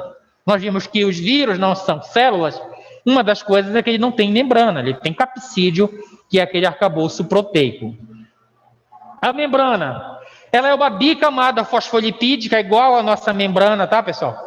A nossa membrana também é uma bicamada fosfolipídica. Ela tem proteínas inseridas, tá vendo aqui as proteínas, ó? Algumas proteínas atravessam a membrana, outras ficam numa camada, outras ficam em outra. E ela não tem esteróis inseridos aqui. Por exemplo, a nossa membrana, ela é uma bicamada e ela tem colesterol, a membrana das nossas células. A das bactérias, ela não tem esterol, estou comparando, tá? E a dos fungos, ela tem o ergosterol, que é um outro lipídio inserido aqui. Então a gente pode diferenciar uma membrana da célula animal, da célula bacteriana e da célula fúngica por esta característica. Uma tem colesterol, a bactéria não tem e o fungo é o ergosterol. Qual a função? Permeabilidade seletiva. Ela seleciona o que entra e o que sai, né? Assim como a parede nós vimos que tem uma permeabilidade, a membrana também tem. Então essas proteínas aqui que atravessam, elas podem formar poros aqui, pessoal, ó. E este poro pode permitir a entrada de determinadas substâncias ou selecionar o que entra e o que sai. É por isso que a gente diz que tem o que a gente chama de permeabilidade seletiva. Aqui também está essas proteínas envolvidas na produção de enzimas celulares, proteínas transportadoras, como nós vimos, de substâncias da parte de dentro para o lado de fora, ou do lado de fora para a parte de dentro da célula, tá? Então, esta membrana também é o terceiro envoltório, completando aqui os 3 envoltórios celulares bacterianos, tá? Então, veja que ela já é mais complexa. ela já é mais estruturada do que o vírus que nós falamos. Ok? Vamos para o citoplasma agora. Aqui dentro do citoplasma nós temos ribossomos. Os ribossomos, eles são organelas responsáveis pela síntese proteica. Então, o meu material genético, ele é transcrito, transformado no RNA mensageiro, e quem vai fazer essa leitura é o ribossomo, tá? O ribossomo vai fazer a síntese da proteína, né? Ele vai juntar os aminoácidos formando as proteínas. Eu não posso deixar de falar dos vírus. Os vírus, eles infectam inclusive bactérias. O bacteriófago T4, por exemplo, que eu falei para vocês, ele infecta a célula bacteriana. Então ele vai inserir o material genético dele aqui dentro. O material genético dele vai ser lido por quem? Pelo ribossomo bacteriano, ou pelo ribossomo da minha célula que ele está infectando. Estão entendendo por que ele precisa entrar na célula? Para utilizar essa maquinaria da célula. Estou dando exemplo aqui do ribossomo. Mas ele vai utilizar a maquinaria toda da célula para replicar. Ele é o quê? Muito, muito, muito menor. Olhe lá no slide que eu enviei para vocês, de forma comparativa, os vírus, eles estão próximos das moléculas. As bactérias, elas estão muito para cá. Só para te exemplificar, uma bactéria aqui pode ter cerca de 2 micrômetros. Micrômetros. O vírus é nanômetro.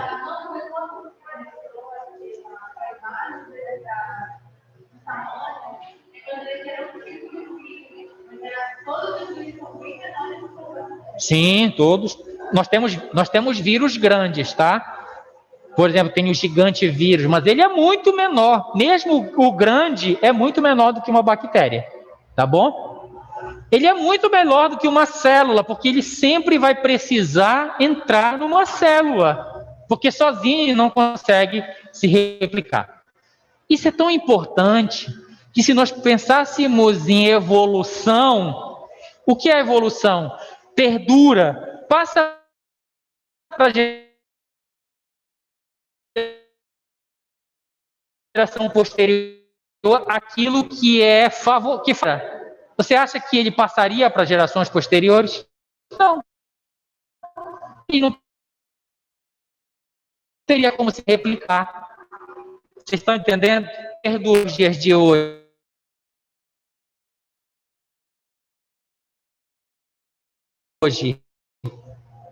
Necessita a célula para usar a maquinaria bioquímica dela. Né? Isso não está em livro, tá, pessoal? Isso não está em mente. Isto é raciocínio. E é interessante que essas perguntas surjam. O professor está falhando um pouco. Para a gente desenabizar. Está falhando? Sim. O áudio, é isso? Isso, de vez em quando. E agora? Corta a sua fala. Agora melhorou.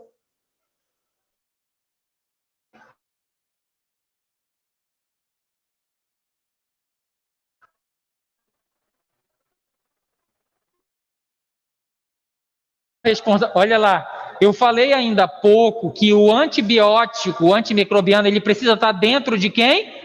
Da célula bacteriana. Eu tenho alguns antibióticos que ele inibe a síntese proteica, ó. Então eu vou administrar o antimicrobiano, ele vai entrar na célula, ele precisa entrar na célula, ó. Porque eu pergunto para vocês, o ribossomo está dentro ou fora da célula?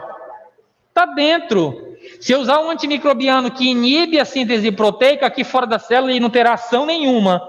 Ele precisa entrar na célula e ele precisa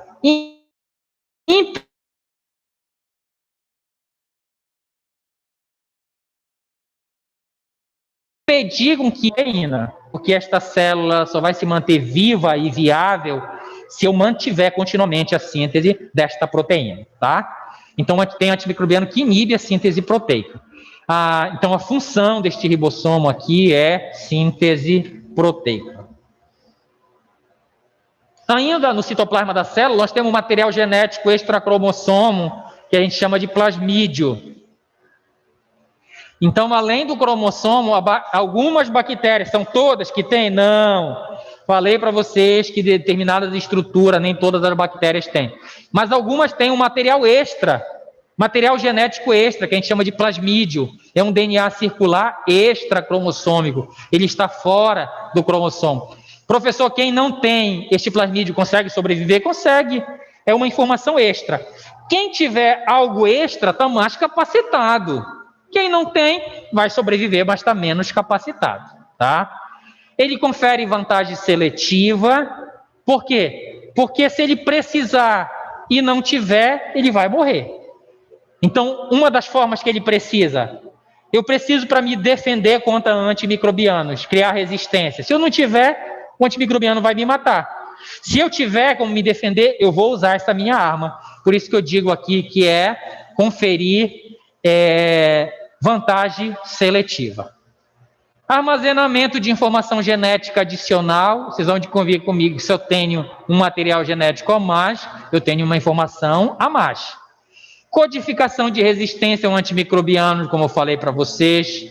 Codificação de toxinas. Então, os patogênicos, normalmente, que produzem toxinas, eles têm esses plasmídios. E aí eu tenho 3 tipos de plasmídio. O plasmídio de virulência. O que seria um plasmídio de virulência? Seria uma bactéria que tem um plasmídio que sintetiza, por exemplo, uma toxina. E esta toxina vai causar dano para o hospedeiro. Então, seria um plasmídio de virulência. Eu tenho o plasmídio sexual. Eu posso transferir, é uma das características das bactérias. Por que plasmídio sexual? Que eu posso transferir esta bactéria, aliás, esse plasmídio de uma bactéria para outra. Nós vamos já ver como é que ele faz essa transferência. E pode ser um plasmídio de resistência, quando esse plasmídio tem um gene responsável para criar resistência contra os antimicrobianos. Então, é uma estrutura genética importante. Quem a possui tem informação a mais, tem capacidade de sobreviver quando eu comparo com alguém que não tem. O plasmídio sexual, ele pode ser transferido por uma fímbria, que é a estrutura que nós vamos falar agora. Olha só, esta bactéria teria um plasmídio e ela pode transferir através da pile sexual, que a gente chama, para uma outra bactéria. Então, vamos imaginar aqui que o plasmídio que esta bactéria possui é o plasmídio, só estou exagerando, tá? É o plasmídio responsável pela síntese das fímbrias, que são esses pelinhos aqui na superfície. Eu pergunto, essa bactéria tem fímbria aqui?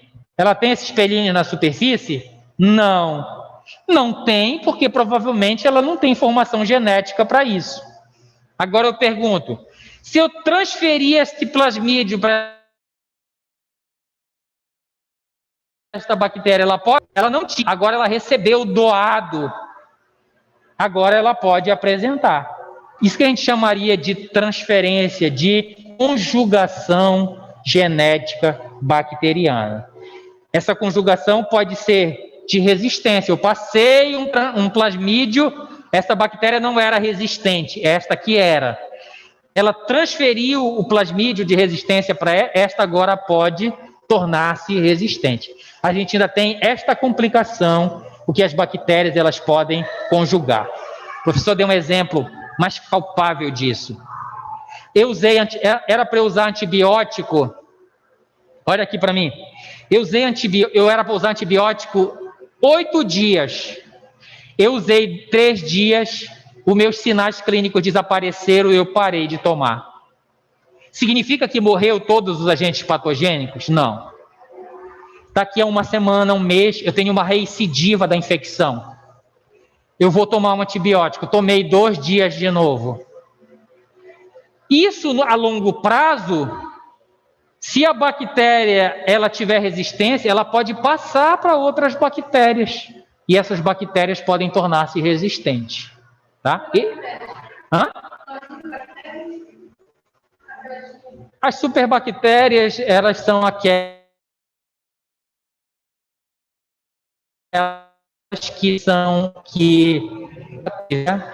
que possuem resistência a um amplo espectro de antimicrobianos.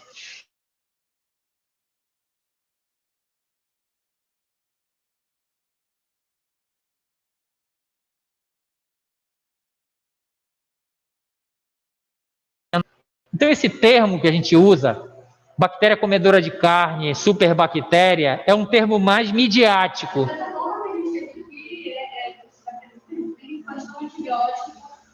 Isso que eu estou explicando para você é a forma que eu posso, que as bactérias podem ganhar resistência. Eu pressiono ela a longo prazo. Então, a longo prazo, se ela tiver com que se defender, ela vai se defender. Então, se ela tiver um plasmídio de resistência, ela vai expressar, porque ela não quer morrer. O antimicrobiano mataria ela normalmente, mas ele vai se expressar e aí ela se defende, tá? Então, no ambiente hospitalar é isso. Vou explicar aqui como aconteceria. Então, vamos lá. Eu abri o meu hospital hoje. A minha UTI. Não tem no ambiente nenhum micro-organismo multiresistente. Entrou meu primeiro paciente com uma infecção e eu tratei com antibiótico a primeira vez, tá? O meu paciente foi de alta ou morreu? Mas os micro-organismos vão permanecer no ambiente do meu primeiro paciente. Então eu pergunto, imagina que a infecção dele era por pseudomonas. A pseudomonas vai permanecer lá no ambiente hospitalar? Sim ou não? Depois que ele for de alta ou que ele morrer? Gente, micro-organismo é muito resistente. Eu li um artigo que eles fizeram suave de prontuário do paciente. Papel. 6 meses após a alta do paciente. Estava lá ainda, 6 meses. Então, apesar de eu limpar, de eu fazer tudo, mas ele permanece lá. Entrou meu segundo paciente.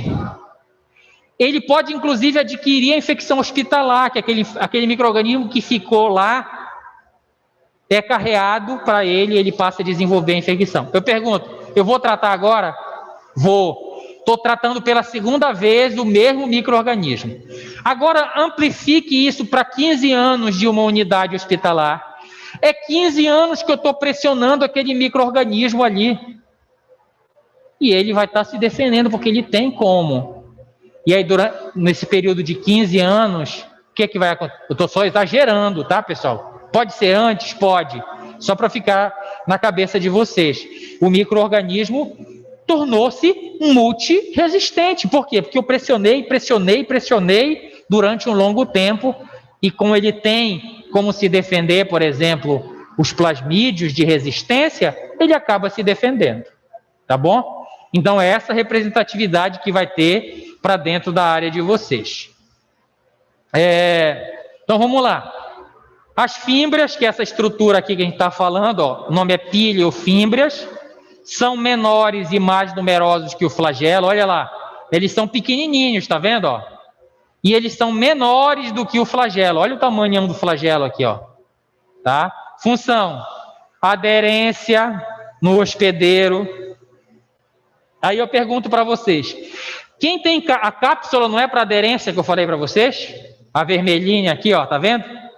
Ela é para aderência. Se eu sou um micro-organismo que tem fímbrias e cápsula, eu estou muito mais capacitado a ficar aderido, concorda comigo? Estou muito mais capacitado a ficar aderido. Então, quanto mais estruturas eu tiver, mais eu estou capacitado a sobreviver. Então, pili e fímbrias, também aderência à célula hospedeira. Essas fímbrias diferenciadas, que a gente chama de fímbrias ou pili sexual, ela é maior, ela é grandona, né? Ela serve para fazer a conjugação bacteriana de material genético, e isso a gente chama de fímbria sexual. Mas você vê que é uma única, né? Que eu tenho aqui, ó. Então, essas aqui são as fímbrias superficiais, tá? Então, nós voltamos aqui, fomos aqui no citoplasma da célula, e voltamos agora aqui para a superfície, falando da pili, e agora falando do flagelo, que é essa estrutura aqui, ó.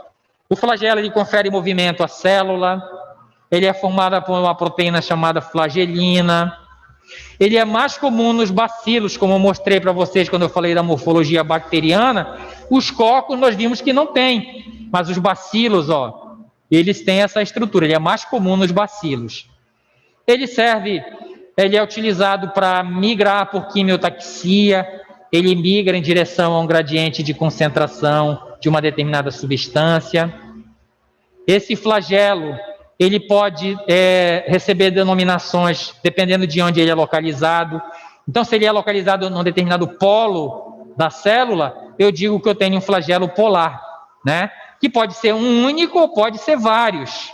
Vou voltar aqui só para mostrar para vocês como pode ser vários. Olha aqui, ó. Eu tenho um único flagelo aqui no vibrião, mas no espirilo, olha como eu tenho vários, tá? Então, isso são os flagelos, serve para fazer a movimentação, que é isso que a gente está falando aqui, tá? Está envolvido na patogênese? Professor, vamos lá um pouco mais para o dia a dia. Por que é importante eu me movimentar como bactéria? Porque se eu for deixado num local e nesse local acabar as condições de sobrevivência, como nutrientes, por exemplo, eu posso migrar para um local onde tem nutrientes e aí eu sobreviver. Vamos comparar. Quem não tem flagelo? Deixei ele nessa posição, acabou o nutriente. O que vai acontecer com ele? Ele vai morrer. Um flagelado, eu deixei nesse ambiente, acabou o nutriente, ele tem como migrar para ir para outro local buscar nutriente? Tem. Então, flagelo, movimentação, está envolvido com isso. Está envolvido com patogênese? Tá. Vamos voltar ao exemplo lá da infecção urinária que eu falei para vocês no meio da aula. Eu fui passar uma sonda vesical, não tem... Aliás, meu paciente está acamado, fezes na fralda, contato de fezes com a região vaginal, apesar da equipe tomar cuidado e fazer a higienização da região, mas o micro-organismo pode ficar ali na porção distal da uretra. Nessa situação que eu estou falando para você, eu não vou sondar, mas a uretra feminina ela é curta, e o micro-organismo flagelado, a Escherichia coli, que eu falei para vocês, ela é flagelado, tá? Ela está lá na porção distal da uretra, na entrada da uretra. Eu pergunto, ela tem como migrar em direção à bexiga urinária ou não tem? Tem. Então, por isso que as infecções urinárias, elas são muito comuns em quem? Nas mulheres. Que ela tem, uma das características é ter uretra curta. E um dos principais agentes, 80% das infecções urinárias comunitárias, elas são causadas por Escherichia coli, que é esse bacilo flagelado. Então, ele pode sozinho migrar, usando a sua quimiotaxia, em direção à bexiga urinária, e lá ele vai se estabelecer e causar infecção. Então veja que essas estruturas que nós estamos falando, elas são estruturas importantíssimas para a sobrevivência do micro-organismo e para conferir patogênese também para esse micro-organismo. E a patogênese está envolvida também com a capacidade de sobrevivência, tá? Então, eles podem ser polarizados ou eles podem ser peritríqueos, quando eu tenho muitos flagelos, e esses flagelos eles podem estar localizados em várias regiões. Eu vou voltar aqui para mostrar para vocês. Está vendo? Aqui são flagelos, mas veja que ele não está polarizado, né? Ele está localizado em várias regiões desta célula aqui.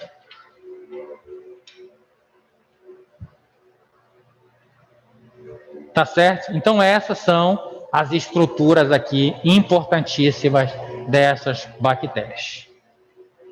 Uma outra estrutura que eu não posso deixar de falar para vocês, na verdade, aqui é uma estrutura que não está presente em todas as bactérias, mas algumas elas fazem o que a gente chama de esporos bacterianos.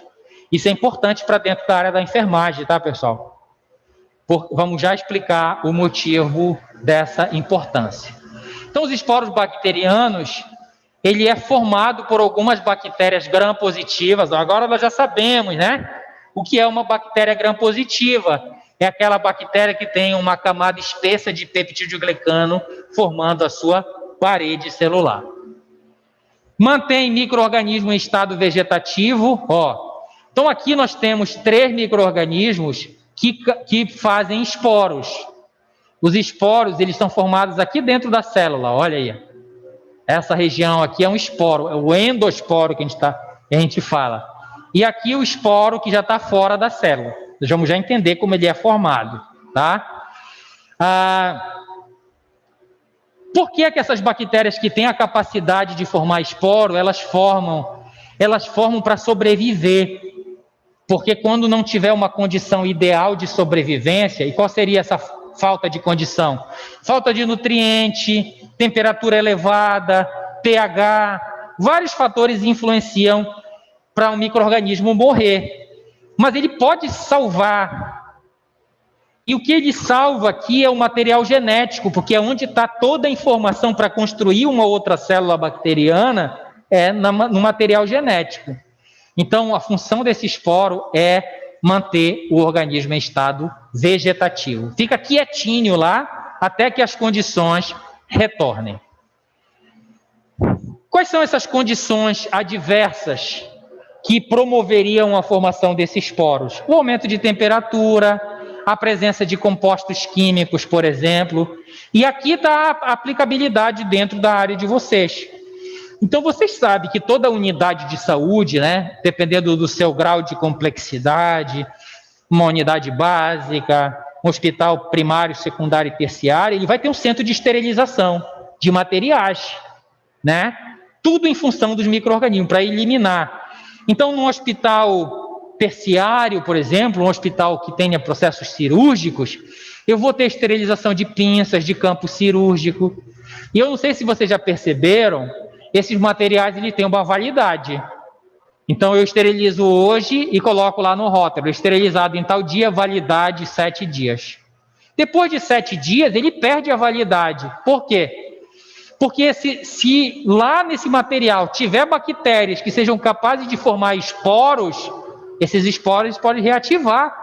Depois de 7 dias, eles reativam e passam a contaminar aquele material. Tá? Então, por isso que o meu material tem uma validade, porque eu tenho bactérias que são capazes de formar esporos. E não adianta eu esterilizar numa temperatura elevada, porque ela não é capaz de destruir o esporo. É por isso que o meu material tem validade. Eu garanto que ele permanece estéril por 7 dias. Depois de 7 dias eu não garanto mais. Os esporos podem reativar, tá? Eu esterilizei usando compostos químicos, mas eu mostrei para vocês aqui que os esporos eles são resistentes a esses compostos químicos, tá? E eles podem voltar a reativar e a sobreviver. Quem é o micro-organismo? Exemplo de micro-organismo que são capazes de produzir esporos. O clostrídio, seja ele o clostrídio tetani ou o clostrídio botulino, né? Esse não é tão distante da nossa realidade, nós já ouvimos falar. Então, o clostrídio tetani é a bactéria responsável por causar qual infecção? O tétano, né? Então, vamos tentar acompanhar como é que ocorre a infecção por tétano. Eu tenho um prego enferrujado, e lá nesse prego, nesta terra, neste substrato, está o clostrídio tetani vivendo lá no meio ambiente. Eu pergunto para vocês, este prego enferrujado, vocês acham que é a condição ideal para crescer lá? Não. Tem poucos nutrientes, tem processo de oxidação acontecendo lá. Então eu pergunto, o clostrídio tetani, que é capaz de formar esporo, nesta situação adversa, ele vai formar o esporo ou não vai? Vai. Então lá no meu prego enferrujado, vai ter os esporos do clostrídio tetani. Pronto, ele está vegetativamente lá. Eu fui agora passando descalço, pisei neste prego. E ele foi inserido no meu tecido subcutâneo. Eu pergunto, no meu tecido subcutâneo, é ou não é um ambiente propício para o micro-organismo se desenvolver? No meu tecido vai ter umidade? Vai. Vai ter nutriente? Vai. Então eu pergunto, agora o esporo pode voltar a se transformar na minha bactéria novamente? Pode reativar? Pode.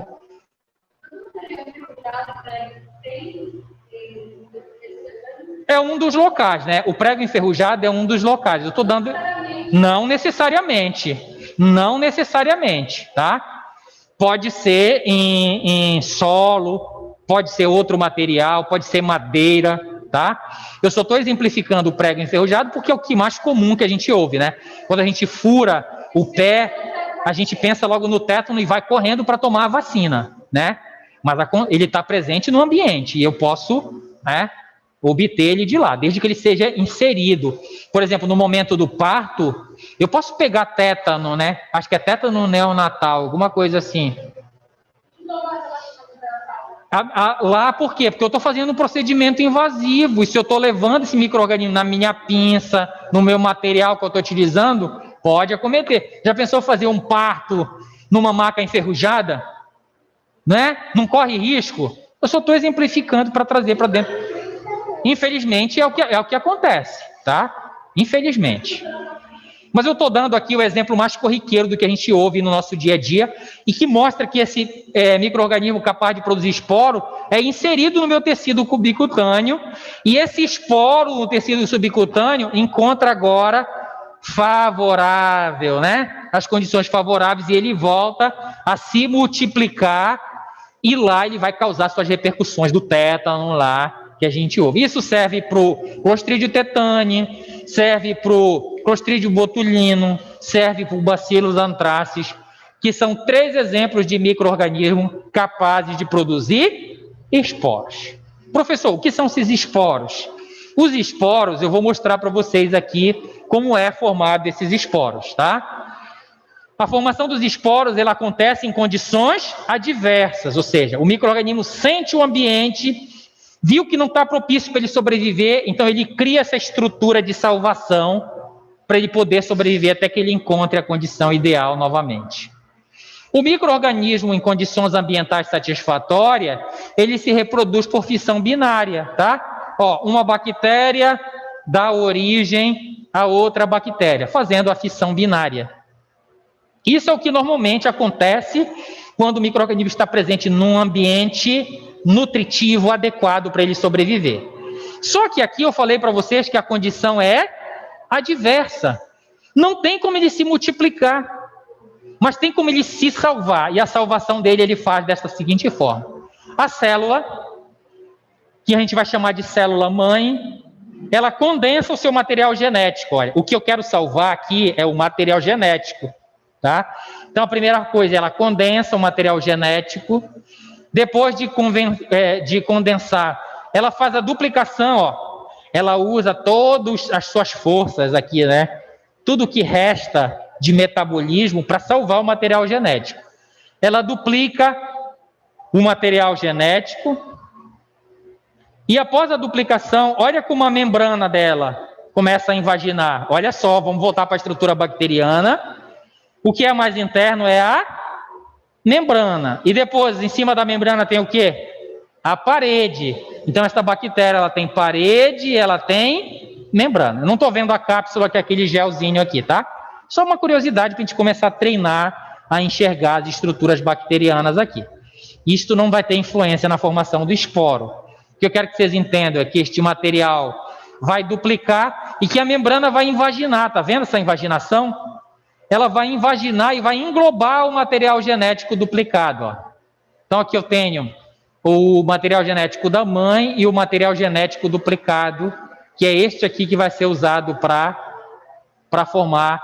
E aqui eu já tenho a formação do que a gente chama de forespore, ó. Eu já tenho o material genético envolto por uma membrana. O passo seguinte é invaginar novamente, olha só. Membrana da célula-mãe volta a revestir o forespore novamente. E olha agora quantas membranas eu já tenho envolvendo o material genético. 2. Já tenho 2 membranas envolvendo o material genético. Quando eu já tenho ele protegido dentro dessas 2 membranas, o material genético da mãe perdeu a sua funcionalidade e é degradado. Ó. Ocorre a degradação do material genético da mãe. E aqui dentro, o que é que está? Olha, a célula-mãe e o forespore já revestido por 2 membranas. Vou voltar para aquela imagem só para mostrar para vocês. Estão vendo aqui que eu falei para vocês o esporo dentro da célula-mãe? Ó, a célula-mãe, e esta região mais clarinha aqui é o esporo que está sendo formado aqui dentro da célula-mãe, ó, com 2 membranas. O outro passo, desidratação. A desidratação ela ocorre pela entrada de cálcio e a saída de água. Cálcio e água não ficam no mesmo espaço. Vocês já viram a Olimpíada, quando o pessoal vão fazer aqueles exercícios da ginástica, por exemplo, eles não põe a mão dele num pó, aquele pó é cálcio. Eles usam aquilo para que a mão deles não molhe, ele tem segurança. Normalmente ele iria suar e a mão dele podia escorregar. Quando ele põe o cálcio, ele absorve a água drasticamente e ele ganha firmeza para fazer os seus movimentos. Porque cálcio e água não vão ficar no mesmo ambiente.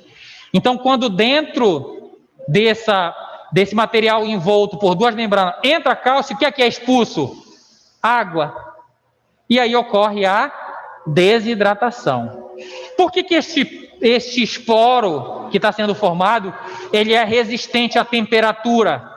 Porque temperatura, ela prejudica muito quando tem umidade. Por que aqui em Belém é muito quente?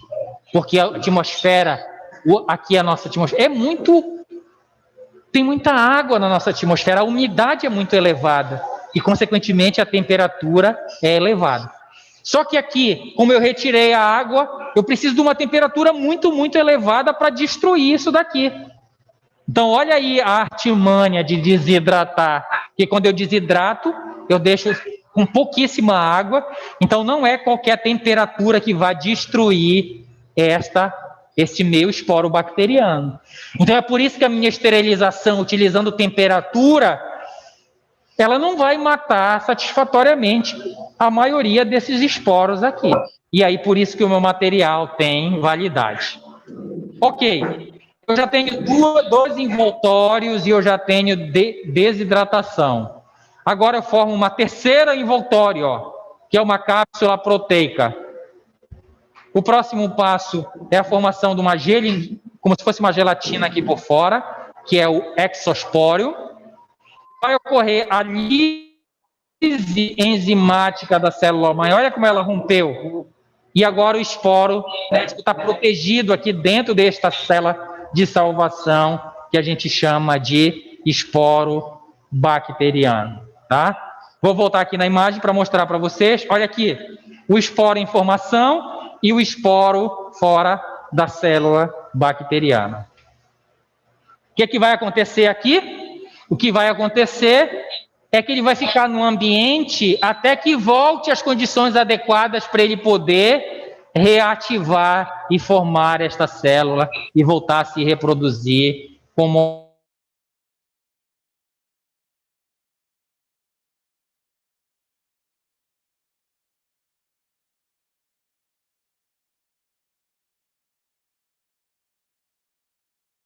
Foi só para mim que travou? Professor? Ai, meu Deus, será que acabou minha internet? Socorro. Não. Professor? Professor? Não, eu acho que foi o microfone. Ah, tá. Deixa eu mandar mensagem aqui.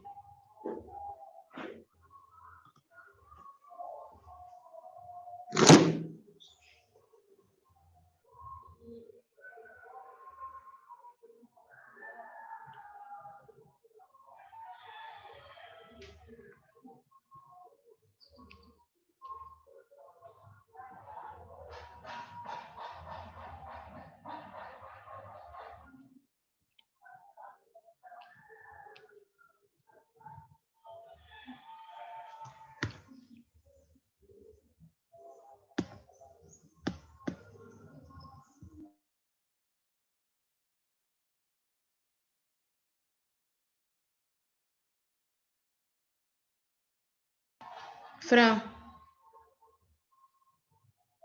Ele saiu, né? Foi. Ele saiu, né? Saiu. Eu acho que acabou o tempo da aula. Eu acho também que acabou. Vou sair. Tchau. Tchau.